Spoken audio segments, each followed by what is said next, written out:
Carry over to the left.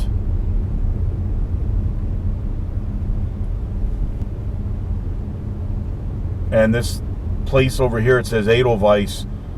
That has something to do with the military lodge here, but that used to be a Montessori school, and the teacher lived upstairs from it. But it must be for kids. There's toy stuff in there.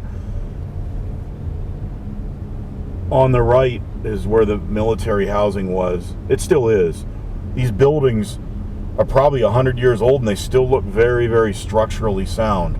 They've done a very good job of maintaining them, but they were also built well. The building on the right over here, 702, I lived in there when I was a kid. We lived at the other end of it. The housing area is called Bright now.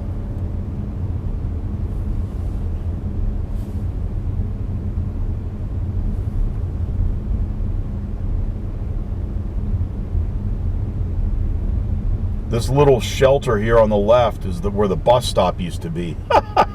It still is there. That 50 years ago, we'd all wait there to go to the 25-cent movies.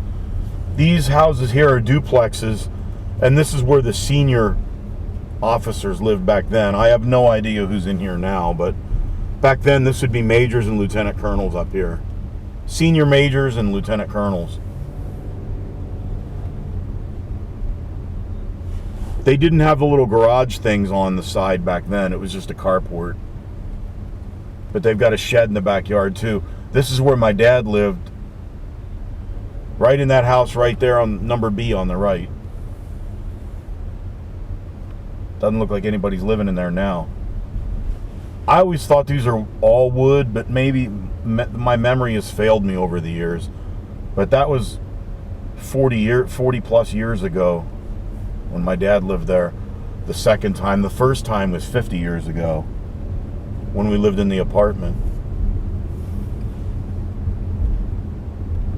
And of course, my dad's passed away a long time ago, and his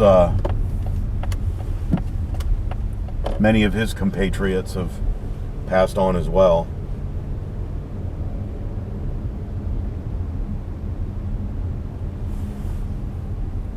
Now this fence here wasn't there when we were kids. We used to go up on the hill.